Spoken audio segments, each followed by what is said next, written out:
Tom Cruise has always gone above and beyond when it comes to the Mission Impossible franchise, performing death-defying stunts, handpicking creative collaborators, and staying deeply involved in every detail.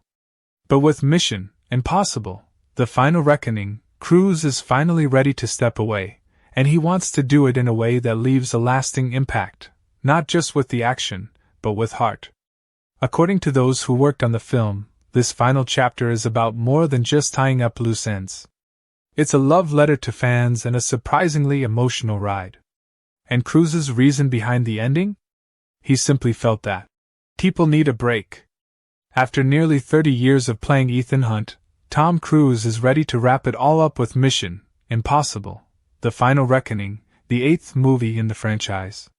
This film is meant to be the big finale, the end of an era not only for Cruise's character but for the entire series. The movie brings back familiar faces, honors the legacy of what's come before, and pushes everything to the limit one last time. And while it's packed with action, the tone is also warmer, more emotional, and surprisingly optimistic, something that didn't just happen by accident. It was a conscious choice, one that Cruise and director Christopher McQuarrie, or MCQ, as everyone calls him, made from the very beginning. Music plays a big part in setting that tone. For this final film, composers Max Ahrens and Alfie Godfrey were brought in to score the movie. While they're relatively new to leading a major Hollywood soundtrack, they'd worked behind the scenes on big projects like Top Gun, Maverick.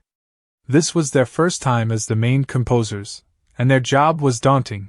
They had to honor a 59-year musical legacy that dates back to Lalo Schifrin's original Mission Impossible theme from 1966, all while creating something fresh and emotionally powerful. Luckily, Cruise and MCQ believed in them. From day one, they encouraged the duo and made them feel like they were part of something special. Right from the start, MCQ made it clear that this wasn't just a gritty spy thriller. He told Ahrens and Godfrey, "This is an adventure movie." That mindset shifted everything. Instead of creating a dark, intense score like some of the previous entries, the composers leaned into warmth, excitement, and hope. Ahrens even said that they reimagined the iconic Mission Impossible theme in a major chord sense, giving it a more uplifting, adventurous tone. The music still had tension and drama, of course, but underneath it all was a sense of optimism, something that set The Final Reckoning apart from the rest. Cruise was hands-on throughout the process. He offered notes on the score and even helped shape one of the movie's most talked-about musical moments, the use of the Mission Impossible theme at the very end. That emotional payoff wouldn't have landed as well without his input.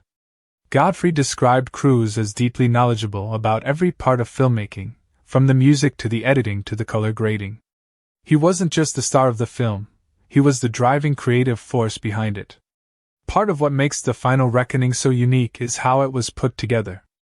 MCQ doesn't use temp music, which is placeholder music from other movies that's often used during editing, so when Ahrens and Godfrey started working, there was nothing to guide them, just the film's raw footage, dialogue, and sound effects. Every note had to be written from scratch. This gave them complete creative freedom, but it was also terrifying.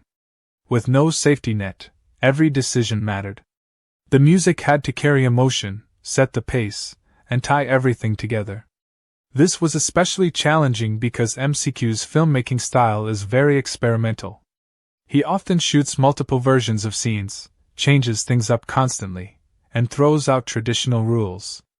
As a result, the score had to be just as flexible. The composers had to write music that worked on its own, away from the picture, so that MCQ could decide later where and how to use it. Sometimes, they had to adjust the tempo or structure of a song, surgically, to fit a specific scene perfectly. Their goal was to make every piece of music feel like a complete, natural composition, as if it was a song you'd hear on the radio, not just background score. The first act of The Final Reckoning was one of the most difficult parts to score. It's filled with exposition, flashbacks, and connections to earlier films in the franchise, especially Mission Impossible and Mission Impossible 3.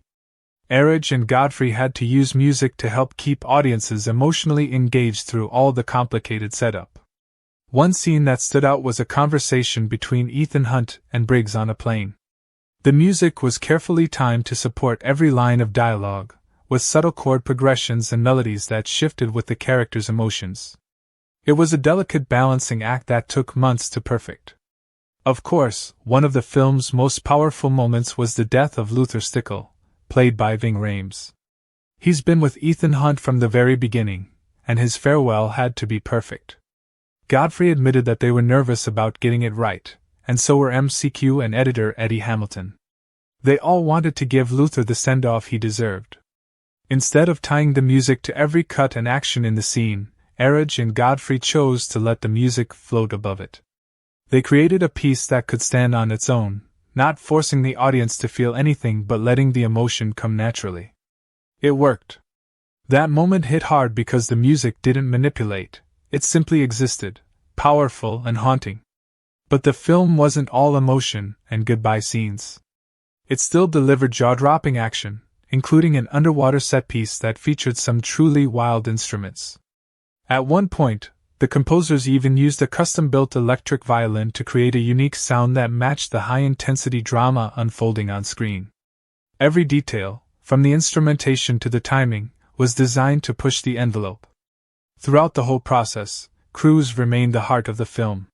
He wasn't just focused on the stunts or the box office. He was thinking about what this story meant, both to the fans and to the characters. When he said, "People need a break," he wasn't just talking about taking a vacation. He meant that in a world full of darkness, chaos, and non-stop bad news, people need stories that lift them up. Stories with hope. Stories with heart. That's what he wanted the final reckoning to be. Even though this might be the last time we see Ethan Hunt on screen, the impact of what Tom Cruise has built will last forever. He redefined the action genre, pushed physical limits, and showed what it means to care about your audience. He didn't want to go out with a bang, he wanted to go out with a smile, a heartbeat, and one final mission filled with warmth and adventure. He gave fans the closure they deserved, and in doing so, he gave them something even more valuable, a reason to feel good walking out of the theater. In the end, Mission Impossible, the final reckoning isn't just the closing chapter of a blockbuster saga. It's a tribute to everything the franchise stands for: loyalty, courage, risk, and above all, hope. And with Tom Cruise saying goodbye on his own terms, it becomes something even more powerful. It becomes unforgettable.